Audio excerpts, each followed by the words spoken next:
noite.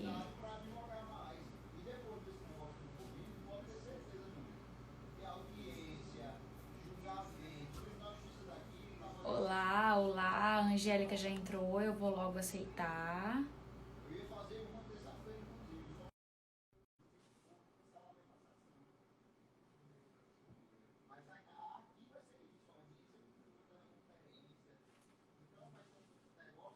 Aqui.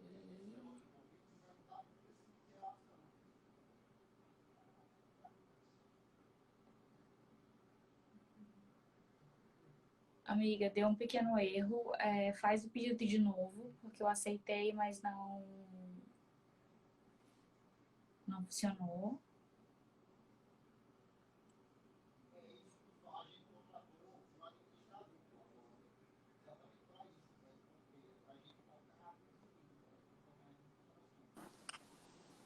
Aí, agora deu certo, amiga. Agora deu certo, né?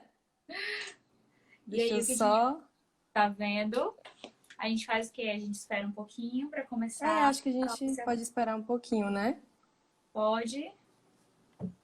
E aí, como é que você tá, amiga, nesse momento maravilhoso que estamos todos presos dentro de casa, numa maravilha de poder curtir esse momento? Eu estou bem, estamos tentando, né, na medida do possível, tentando aí cumprir as recomendações de isolamento social, ter os cuidados, estudando, trabalhando, fazendo live. Como é que tá aí esse estado que eu gosto tanto, que é o Maranhão? Como é que estão as coisas por aí? Amiga, a gente tá numa situação que tá piorando, e infelizmente já saiu decisão judicial sobre o lockdown. A gente está esperando agora o pronunciamento do governador. Então, eu imagino que daqui para segunda-feira esse pronunciamento oficial saia. Acho necessário, levando em consideração o que a gente está vivendo e que nós já estamos com nossa capacidade de leitos de UTI 100% lotados, né? Atingida, né? Obviamente. Então, assim, já está numa situação bem caótica. Enfim, Aqui no Ceará também a situação não tá fácil, mas é por isso que a gente tem que tratar, né, de temas tão relevantes socialmente, porque muitas vezes são tantas informações e são tantas providências a serem tomadas nessa época de isolamento social, que alguns assuntos vão sendo deixados um pouco de lado às vezes. E eu gostei muito desse tema que o Direito Delas escolheu para a gente tratar. Eu acho que é um tema muitíssimo importante.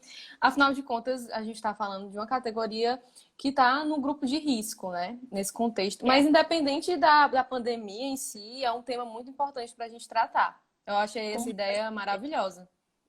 Eu achei o tema incrível, agradeço já desde de pronto, assim, você ter aceitado. Eu não vejo pessoa melhor para tal tema do que você.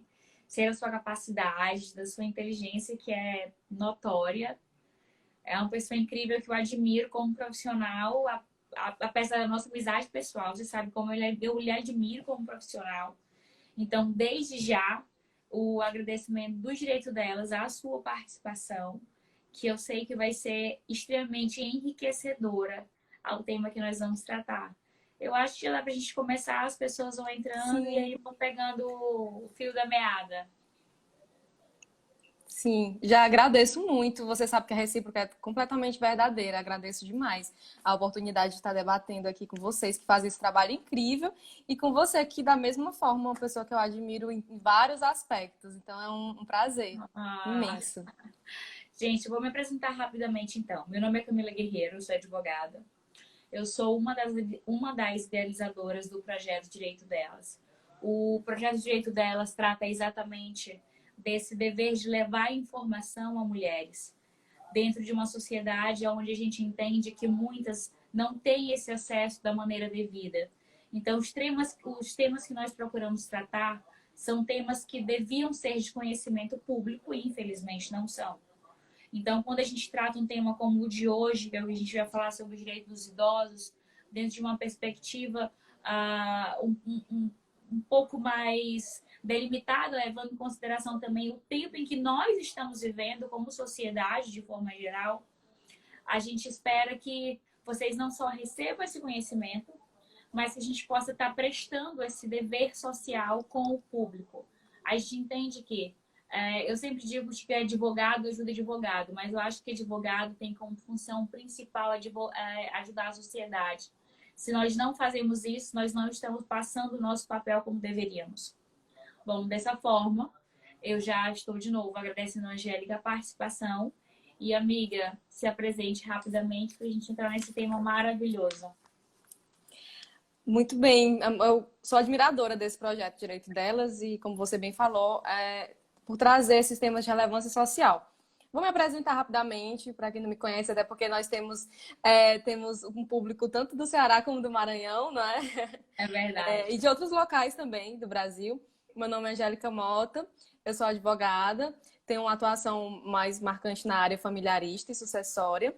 Eu sou presidente da Comissão de Processo Civil de Família do IBDFAM aqui do Ceará e da Comissão de Famílias e Sucessões da Associação dos Jovens Advogados do Ceará. Sou mestre em Direito pela Universidade Federal do Ceará, mas, enfim, só para nos familiarizarmos, só para mostrar que somos familiarizados com o tema. Camila, esse tema, eu fiquei muito feliz com a escolha dele e, como eu disse a princípio, quando nós começamos a live, eu considero que é um tema que ainda não foi devidamente debatido, porque nós temos aqui uma situação em que o idoso, ele já vem um tempo que o direito vem colocando ele como protagonista. Nós sabemos que existem categorias sociais, pessoas dentro do núcleo familiar, que elas passaram durante muito tempo, historicamente, elas foram relegadas apenas à representação, a serem representadas, protegidas, e não devidamente autônomas, né? Reconhecida essa autonomia, até como foi colocado no tema da live, essa autonomia pessoal, a autonomia da vontade, mas não naquele sentido contratual, no sentido da autonomia pessoal dele. E com o passar do tempo nós temos institutos muito importantes que foram desenvolvidos. Nós temos as convenções que foram realizadas, nós temos o próprio Estatuto do Idoso e a valorização dessas pessoas enquanto entes, né? Que são pessoas como todas as outras que são autônomas para gerirem as suas vidas da forma como elas acharem melhor, da forma como elas bem julgarem. E aí nós temos os institutos relacionados a isso e tudo mais, aí acontece esse contexto de isolamento social, que quer queira ou quer não, por mais que nós vamos tratar um pouco de uma forma mais geral a respeito do tema e dessa tensão entre a autonomia da pessoa e a necessidade de muitas vezes essa autonomia ela ser, digamos assim, restringida, nós temos que falar um pouco desse contexto do isolamento social e como é que fica, né, a proteção da figura do idoso dentro desse contexto. Porque se por um lado nós temos a autonomia da pessoa, nós temos o fato de que existem uma série de direitos deles que ainda são violados. É importante, a gente vai falando aqui ao longo da live a respeito de aspectos como alienação parental inversa, abandono afetivo inverso, essas suscetibilidades que o idoso ainda enfrenta na sociedade. E nós temos o fato de eles estarem no grupo de risco. E temos ainda, para colocar mais complexidade nessa situação, nós temos situações em que o judiciário e mesmo os cartórios, como a gente vai falar adiante, atua com contingências, né? E esses idosos, eles precisam ser isolados, né, socialmente, assim como todo mundo precisa se isolar, isso é uma questão geral, mas o idoso, ele faz parte do grupo de risco, ele tem mais, digamos assim, suscetibilidade a esse momento do que as outras pessoas. Ele precisa desse isolamento social, mas ele também precisa gerir a própria vida. Afinal de contas, nós temos idosos que eles têm uma autonomia muito grande, eles têm negócios, eles praticam uma série de atos, tanto de cunho patrimonial, além, obviamente, dos seus atos de disposição da sua vida pessoal, da sua gestão da sua vida pessoal.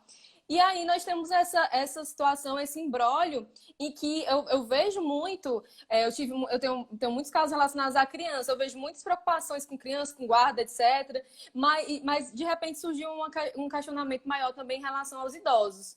E aproveitar esse gancho que eu falei, quando fala de criança, que a gente nunca deve comparar, né, idoso à criança. Eu falei mais no sentido das demandas que são apresentadas. Mas o idoso, ele não é criança, não, ele em nenhum momento pode ser comparado a isso. A gente estava até discutindo ainda agora sobre isso, que assim, inevitavelmente nesse momento a gente acaba tratando os dois como crianças, com uma diferença. a bendita autonomia da vontade, que é o que a gente está falando. E, de novo, eu vou aproveitar para reforçar que quando a gente fala de autonomia da vontade, a gente fala no sentido dela no surgimento do século XVIII e XIX, aonde ele tinha o intuito de trazer para o homem o seu valor de escolha próprio, onde o Estado não interferia nas suas decisões próprias. E não no sentido que acabou sendo, obviamente, ao longo do tempo, se desenvolvido e ter levado ao nível de contratos. A autonomia da vontade que nós trataremos aqui diz respeito à liberdade, não à autonomia da vontade contratual. Para que a gente frise bem e entenda o porquê dessa pequena discussão que nós até tivemos ainda agora. De que sim, inevitavelmente nesse período nós vamos tratar de alguma maneira os idosos a comparar com crianças, com a diferença de que eles são seres com autonomia de vontade, onde ao longo do tempo eles também adquiriram direitos que são inerentes a tudo que eles precisaram e conquistaram. Pessoas hoje que a gente vê que, tipo, como você falou, tomam conta de empresas inteiras, precisam ter toda uma capacidade e liberdade, o ponto que eu quero frisar, a liberdade de tomar essas atitudes, de poder dizer o que quer e o que não quer fazer. E ter a liberdade de fazer isso ou de não fazer isso.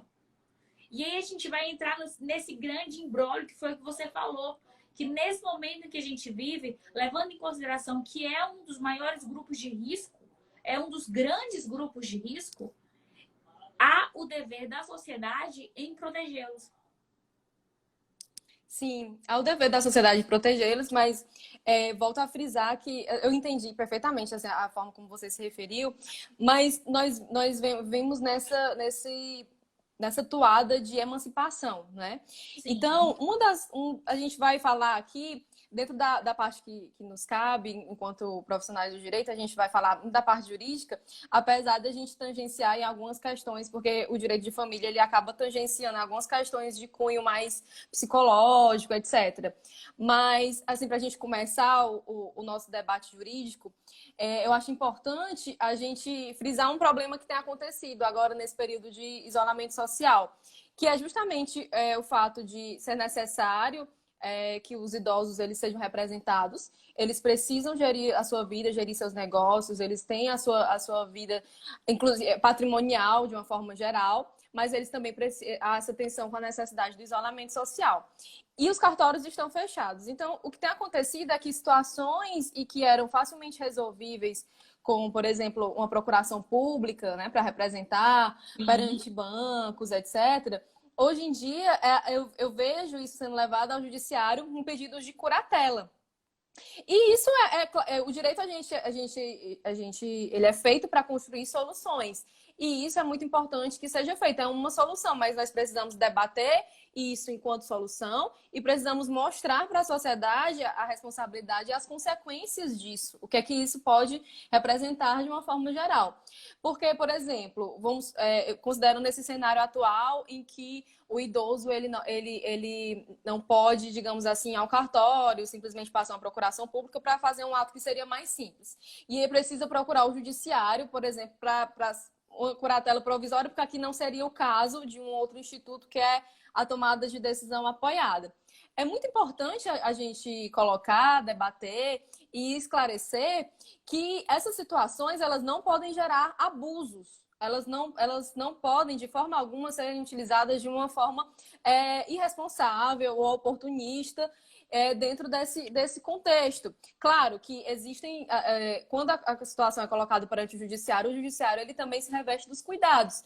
Mas nós também vivemos uma época em que é mais difícil para o judiciário fazer aquela entrevista pessoal que é necessária na curatela. Então, veja, são muitos valores envolvidos e situações muito problemáticas. Então, o que a gente precisa conscientizar e tratar e debater, e é importante fomentar esse debate que vocês fomentaram, vamos procurar alternativas de proteção do idoso para que ele possa, ao mesmo tempo, gerir sua vida, não ser prejudicado com isso e possa se manter em isolamento social para para proteger o seu valor maior, que é a sua vida. E muitas vezes essa necessidade de acessar uma conta bancária, de fazer determinadas transações, ela nem vem, na maior parte das vezes, necessariamente de um idoso que seja empresário ou que precise fazer uma transação de grande vulto. Essas transações que são feitas, elas são feitas para garantir a vida deles mesmo, a compra de remédios, a manutenção da alimentação em casa. Então, a gente pode construir alternativas no sentido de que o judiciário ele reconheça essa possibilidade de curatelar, que não é um instituto próprio para isso, a gente está falando aqui num contexto, num sentido de isolamento social, e que isso possa ser feito, isso possa ser realizado, mas tomando-se todas as medidas de segurança e alertando as pessoas de que isso tem consequências, de que isso deve ser observado da forma devida. Porque uma coisa que me preocupa muito em relação aos idosos nessa situação de isolamento social é a figura da chamada alienação parental inversa, que a gente sempre ouve falar de alienação parental dos pais alienando os filhos. Exato. Mas essa alienação parental inversa, ela é dos filhos alienando os pais de outros filhos, de outros membros da família. Normalmente, isso acontece justamente por causa de questões patrimoniais. Porque no momento em que se aliena um idoso de um outro filho, às vezes, olha, ele não vem... Fulano não vem lhe visitar, ou induz realmente ao desequilíbrio dessa relação, ao corte dessa relação, normalmente é para que aquela pessoa que está sendo isolada do convívio do idoso, ela seja afastada e aquela pessoa que está ali tomando de conta da situação, ela possa gerir patrimonialmente a vida do idoso da melhor forma. Então, isso é uma questão que me preocupa muito em relação ao idoso nesse período de quarentena, e essa utilização, talvez, de má fé, fazendo o link aqui com o que a gente estava falando antes, a respeito da curatela provisória sendo usada nesses casos, ela pode ser utilizada de má fé aí para justamente alienar o idoso das outras pessoas que podem protegê-lo e se utilizar uma curatela para se poder, digamos assim, tomar conta dessa parte material, patrimonial que o idoso tem. Então, essa é uma questão que precisa ser discutida, ser debatida, ser alertada nesse período. É bem esse preocupante. É o cuidado da curatela que você comentou. Que nós vivemos um momento em que nós não temos o tempo devido para que as devidas formalidades para a curatela sejam atendidas. Então, elas precisam ser tomadas de maneira mais rápida, em tempo que se torne mais hábil, em um momento em que as decisões precisam ser formalizadas de maneiras fora do formalismo tradicional, e o cuidado para que, quando isso aconteça, nós não tenhamos prejuízo ao principal interessado, que é o idoso. Porque o que pode acontecer é exatamente isso. É aproveitar-se de um momento como esse, onde um documento dentro de um cartório seria feito apenas para uma coisa simples, como realmente a saída ao banco ou coisa parecida, e você conseguir uma curatela para que você gerencie o bem do idoso. Com a justificativa de que ele de que ele não está atendendo, colocando o idoso como uma criança. E como é que o juiz vai avaliar isso se o próprio idoso não pode sair de casa? Se a dificuldade dele sair está difícil.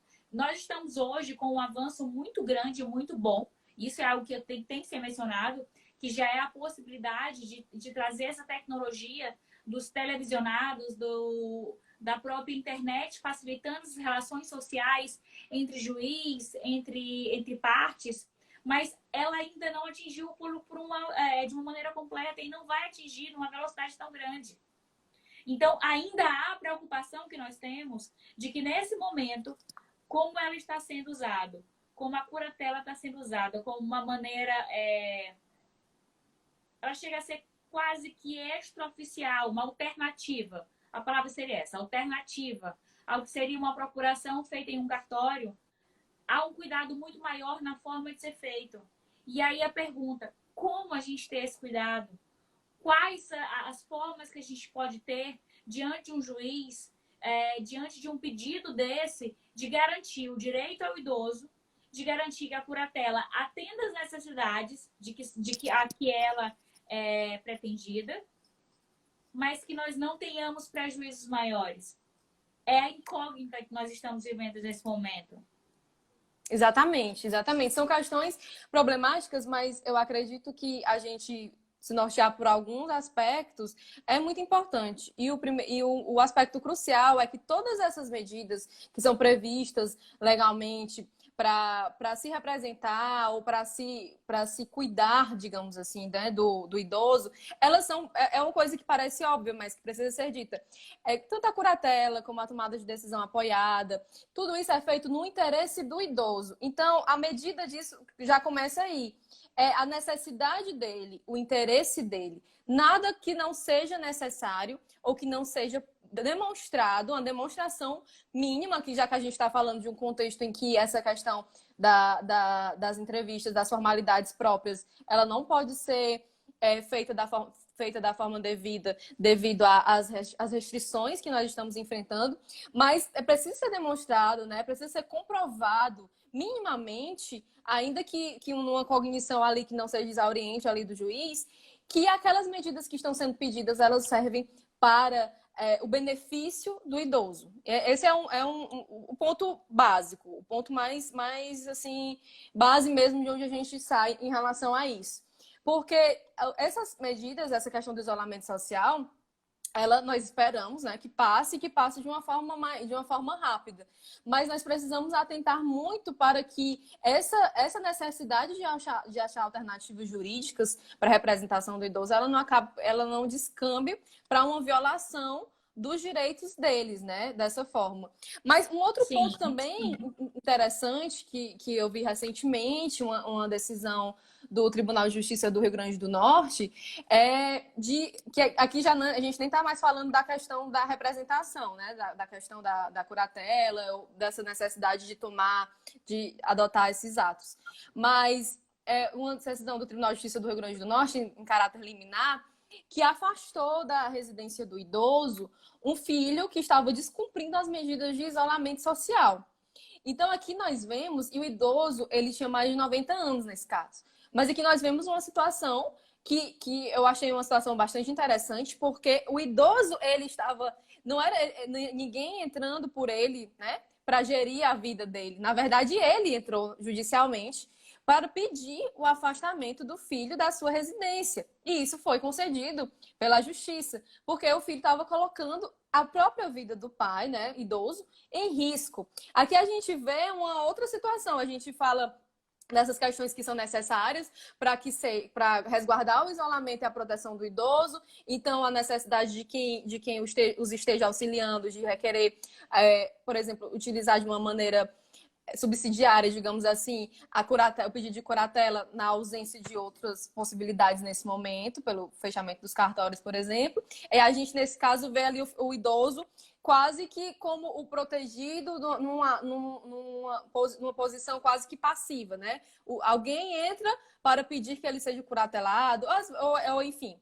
Nesse outro caso, que eu achei muito emblemático, o idoso, ele, mesmo com mais de 90 anos, ele se representou e ele teve consciência a respeito da necessidade de se afastar aquele que estava colocando a sua vida em risco. Então, existe esse outro lado também, essa outra situação, de que os membros da família...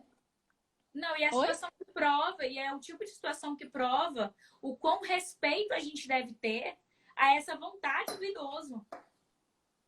Sim, exatamente. A maioria deles realmente são. E o quão respeito a gente precisa ter nessa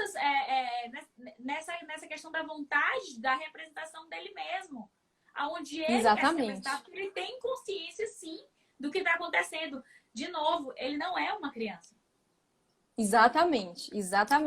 É interessante, eu vi um artigo de uma psicóloga recentemente. Aqui eu já falo completamente fora do meu lugar de fala, porque eu não sou psicólogo, não tenho formação nisso, mas eu achei o artigo muito interessante para esse momento, porque a psicóloga apontava algumas razões pelas quais não era tão fácil para o idoso, como é para uma pessoa mais jovem, respeitar as medidas de isolamento social.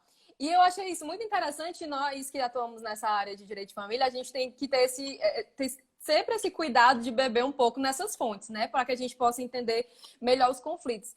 E essa psicóloga afirmava que a própria configuração mental de uma pessoa que tem mais de 60 anos é uma configuração mental de alguém que viveu em um período em que a interação dele com o mundo se dava de uma forma direta, através da caminhada, da interação com as pessoas, através ali das atividades que eles fazem fora de casa. Diferente das gerações mais recentes, que já tem o digital muito próximo.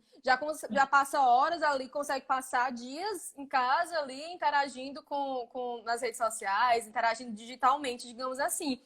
E isso pro idoso, e eu achei essa comparação maravilhosa, porque eu acho que é bem por aí, enquanto essa questão de o idoso pedir para ele ficar em casa, é tão difícil para ele como quando pedir para a gente não utilizar o celular. Não, eu achei essa comparação maravilhosa. Faça teste.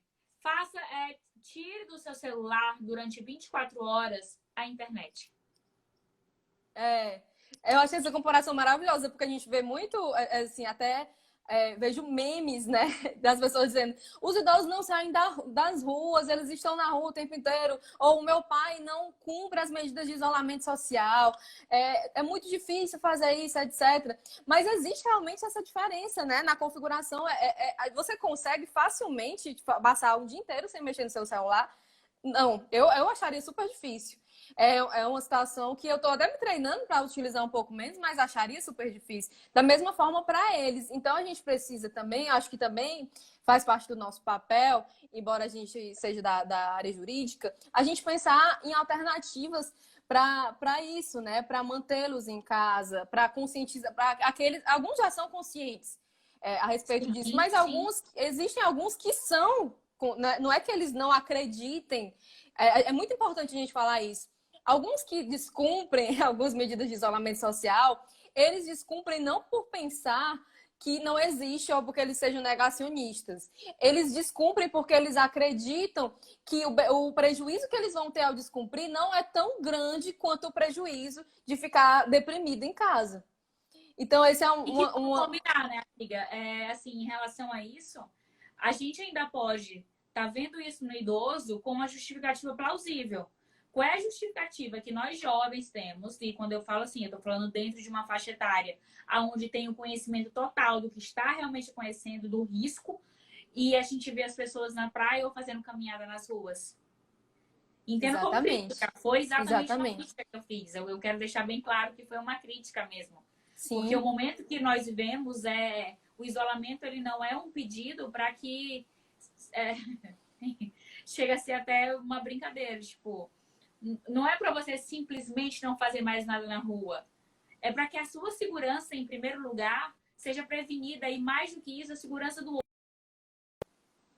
Acho que travou aqui. Alguma coisa está muito errada. Sim, mas é verdade. Mas é realmente muito importante a gente desconstruir nas redes sociais de que o idoso ele descumpre as medidas de isolamento social porque ele não entende, ou porque ele não acredita na pandemia, ou porque ele tem, de alguma forma, uma capacidade menor do que a das outras pessoas. Não se trata disso.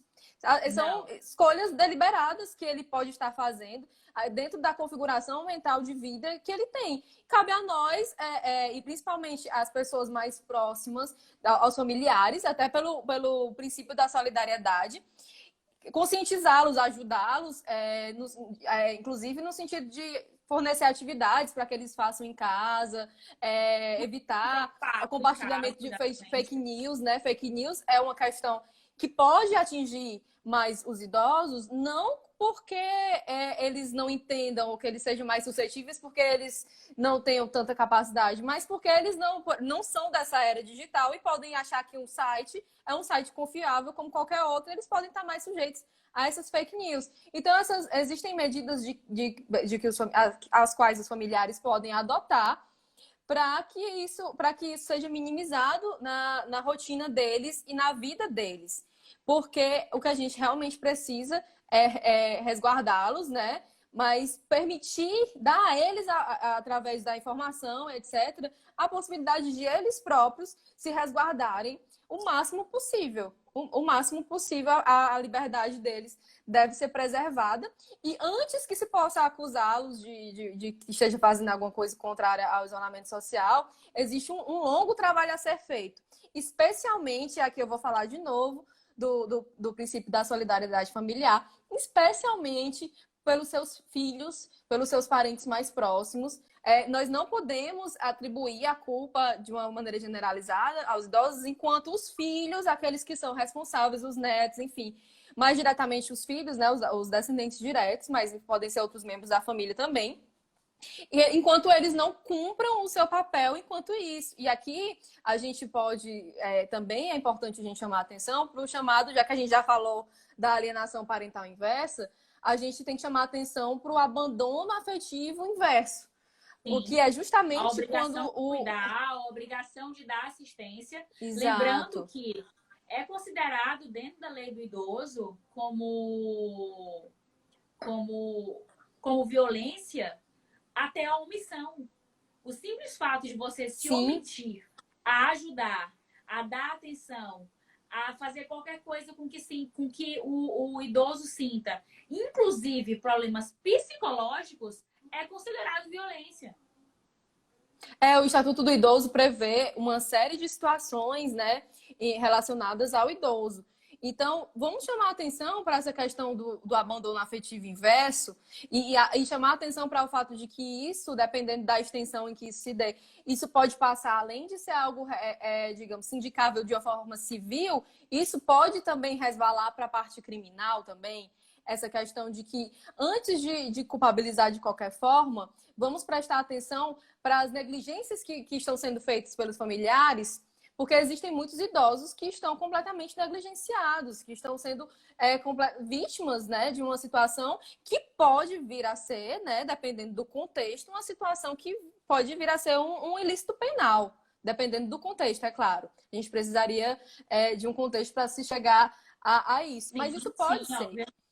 Então, todas essas questões, elas vieram à tona de uma forma muito, muito sensível nesse período de isolamento social. Como muitas outras questões e outras áreas vieram, mas com os idosos isso não seria diferente, porque existe ideias erradas, como nós já debatemos, a respeito da forma como eles se comportam e agem, a respeito da autonomia, e existe essa necessidade, que nós já falamos aqui, de se encontrar instrumentos jurídicos alternativos que sejam utilizáveis dentro desse período da pandemia e das restrições que esse isolamento social provoca, para que eles possam ser resguardados. Tudo sempre no interesse deles, na medida do que eles necessitam, e sempre chamando atenção para a responsabilidade familiar, para a responsabilidade das pessoas que devem cuidar dos idosos, né? Devem assistência a eles. E que devem, inclusive, nesse sentido, não só dar assistência, mas no sentido de preservar e de serem os maiores, digamos, defensores da autonomia que eles têm. E aí a gente tem ferramentas, né, que seria muito interessante, né, Camila, a gente depois falar a respeito desse assunto, talvez até com uma psicóloga, né? Para mostrar ferramentas utilizáveis assim, nesse período de compreensão e de empatia em relação a isso. Eu até vou pegar, eu tenho o texto de uma psicóloga que ela fala, isso eu vou ler, porque obviamente não tem memória no mundo que faria eu gravar tudo isso. Mas o que ela trata é exatamente isso. Ela vem falando de dicas de como os familiares devem fazer exatamente para ajudar os idosos nesse momento a ficarem em casa, tipo, a atividades que eles podem fazer. E é que eu digo que há aquela pequena comparação, mas a comparação com uma diferença muito plausível.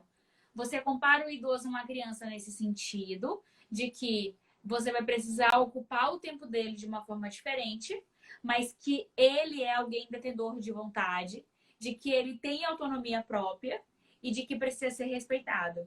Então, ele nunca pode ser simplesmente uma criança.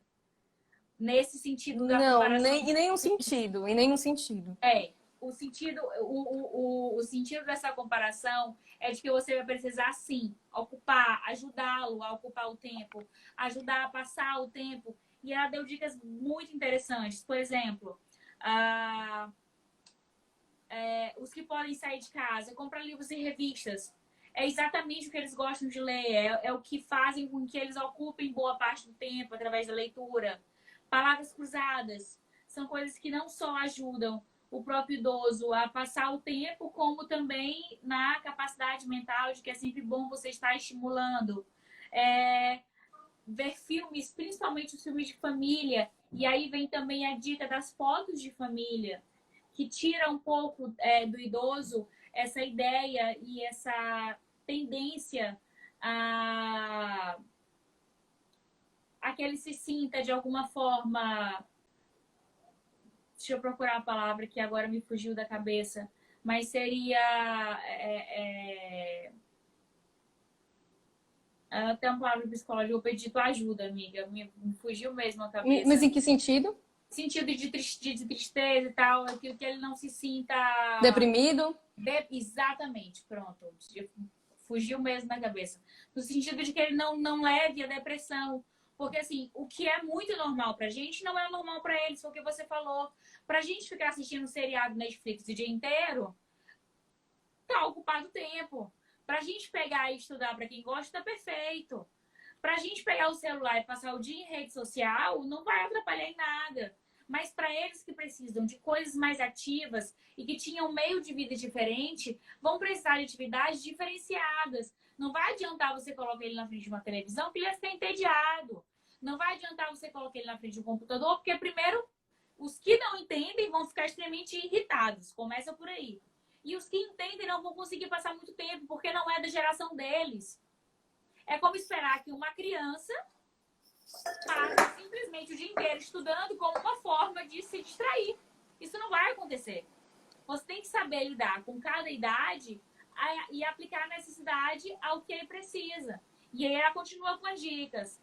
Para quem souber usar a internet, buscar a plataforma de bate-papo, para que ele possa interagir com outras pessoas.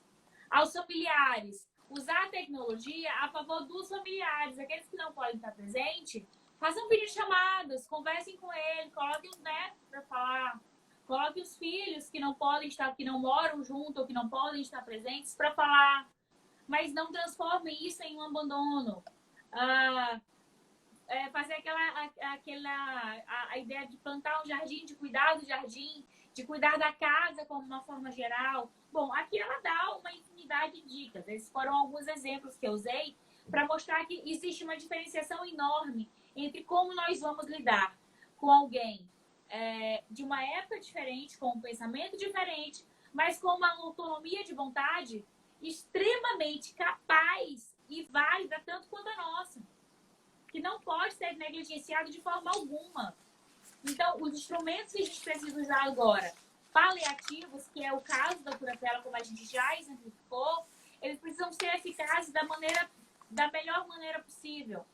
Porque eles não podem ser negligenciados. Eles não podem ser tratados como seres incapazes. Eles não são incapazes. Eles não são seres que não entendem o que está acontecendo. Os idosos entendem o que está acontecendo. Eles têm uma dificuldade de adaptação porque eles são acostumados a viver de uma outra maneira. E isso precisa ser respeitado. O respeito, acho que a palavra de ordem dentro de tudo que a gente está falando é o principal. Você não pode esperar que eles lhe respeitem, que eles lhe deem autonomia, se você não fez a mesma coisa por eles. Sim, é verdade.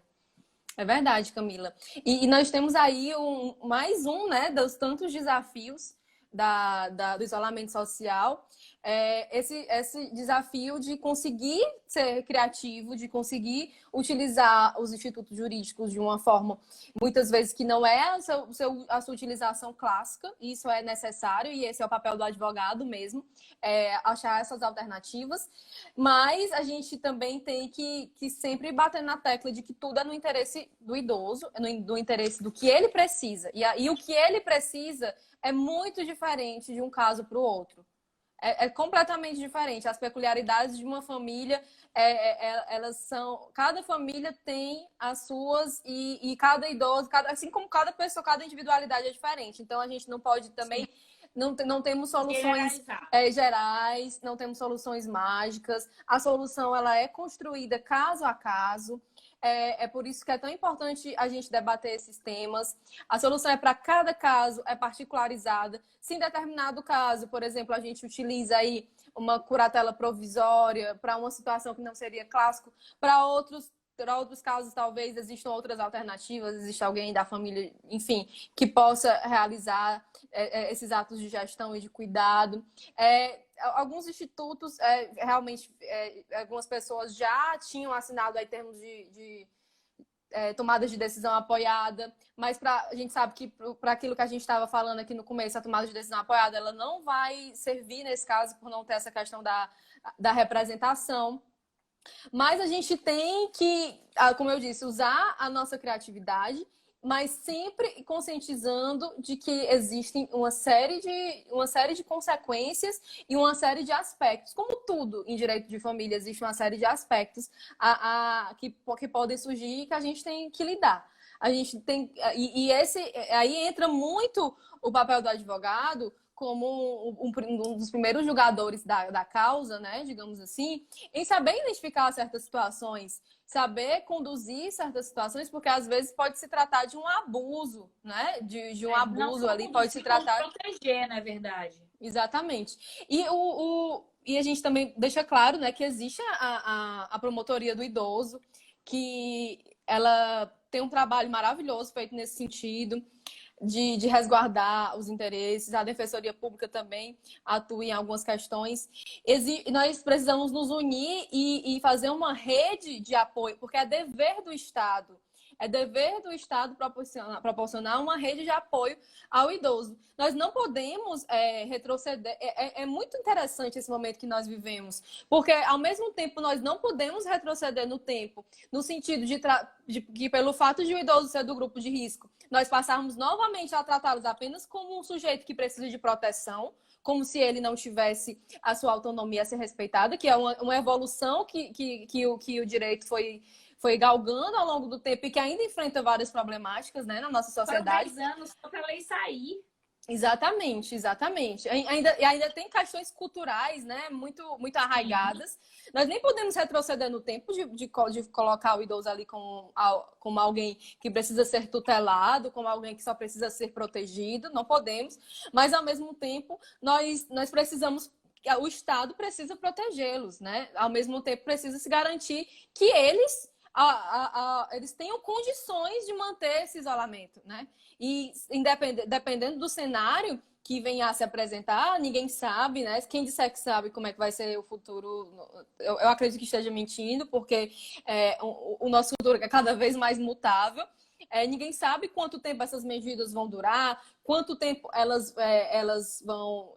Se vai ser necessário que elas retornem, que passe períodos com, períodos sem. Então, essa questão da proteção do idoso, ela tem que ser muito discutida, debatida, porque, como alguém até falou aqui nos comentários, essa situação pegou todo mundo de surpresa, né? Também não adianta a gente culpar o Estado, o Judiciário, ou quem quer que seja nesse contexto, porque foi uma situação que pegou todo mundo de surpresa. Mas a gente, é nosso papel ir evoluindo, ir pensando, debatendo e buscando soluções para que a gente possa proteger essas pessoas e, ao mesmo tempo, ir construindo consensos, construindo sugestões. Existe até um projeto de lei do Senado que tenta tramitar as relações de família apenas durante o período da pandemia. Então, todas essas questões precisam estar sendo discutidas, porque pode ser que essas fases de isolamento social, elas voltem a ocorrer, e aí a gente já não pode mais dizer que estamos despreparados. Nós não poderemos mais dizer isso. Precisamos sempre nos pautar no sentido da proteção e no sentido de utilizar os institutos jurídicos da melhor forma, sempre apontando para as consequências. Não negligenciar. Não negligenciar, de forma alguma. De forma alguma, não negligenciar aqueles que não só precisam de proteção, como precisam que os seus direitos sejam garantidos. Exatamente. Exatamente. Eu acho que essa é a nossa incógnita maior. E sim, nós temos que procurar evoluir. O momento é de evolução. Nós vivemos um momento em que a gente não sabe de fato o que vai acontecer, como vai acontecer. Concordo contigo, se alguém disser que sabe, eu também acho que está mentindo. Ou eu gostaria de fazer perguntas pessoais, porque eu devo imaginar que deve ser alguém, sabe, super evoluído e com questões particulares bem à frente do tempo. Porque nós estamos num momento em que a inteligência emocional está gritando de todas as formas e em todas as áreas, não só na nossa, em todas as áreas. Mas dentro do jurídico, nós precisamos resguardar todos os direitos necessários a todos aqueles que precisam. Nosso exemplo hoje é o do idoso. Ele precisa ter o seu direito resguardado, mas ele, ao mesmo tempo, precisa ter o seu direito à saúde também, ao seu cuidado, a sua autonomia garantido. Ele não pode ser, e eu vou repetir isso quantas vezes for necessário nessa live, ele não pode ser tratado como uma criança que não sabe o que está acontecendo.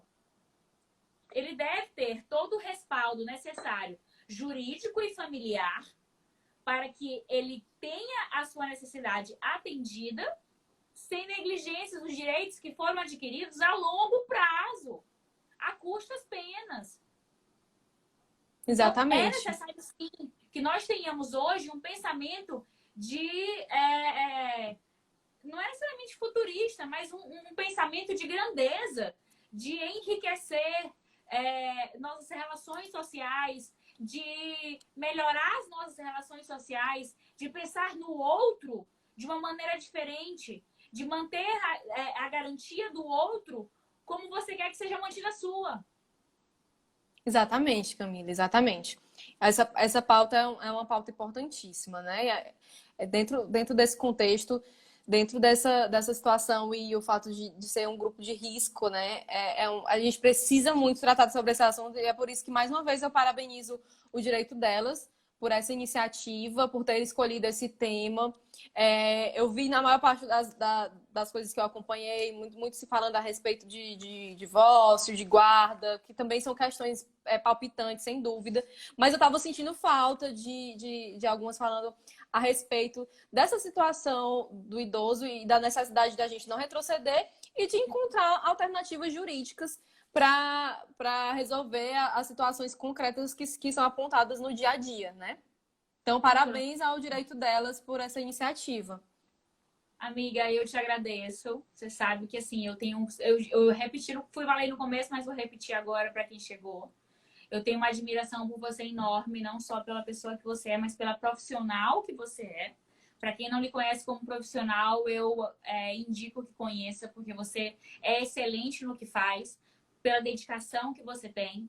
Lhe agradeço enormemente pelo que você nos proporcionou, porque foi enriquecedor o que nós debatemos hoje. É necessário, sim, que nós tenhamos essas condutas daqui para frente, como nós já discutimos. E nós encerramos a live agradecendo a presença da doutora Angélica. E eu agradeço. A partir de agora, eu espero que nós tenhamos outras inúmeras oportunidades de debater temas tão maravilhosos quanto esse com você e poder contar com a sua ajuda daqui para frente. E aí eu digo que o direito dela está à disposição também para isso. Para quem tiver dúvidas, para quem quiser orientações, perguntem que nós vamos ter todo o prazer do mundo em responder, ajudar, enfim, dirimir ou tentar dirimir conflitos. Esse é o momento onde nós devemos mais do que nunca procurar nos ajudar como seres humanos antes de qualquer profissional. Primeiro nós somos seres humanos, tá? Eu agradeço a todos que participaram. Uma boa noite. Amiga, muito obrigada pela presença novamente. A todos, um beijo enorme. Queria só agradecer novamente, agradecer e dizer que a recíproca é completamente verdadeira. Você é um profissional incrível, admiro muito você, admiro muito a iniciativa do direito delas e contem comigo sempre. Eu estou sempre à disposição de vocês. Obrigada, gente. Boa noite, obrigada para todo mundo que participou. Boa noite, gente. Tchau. Boa noite.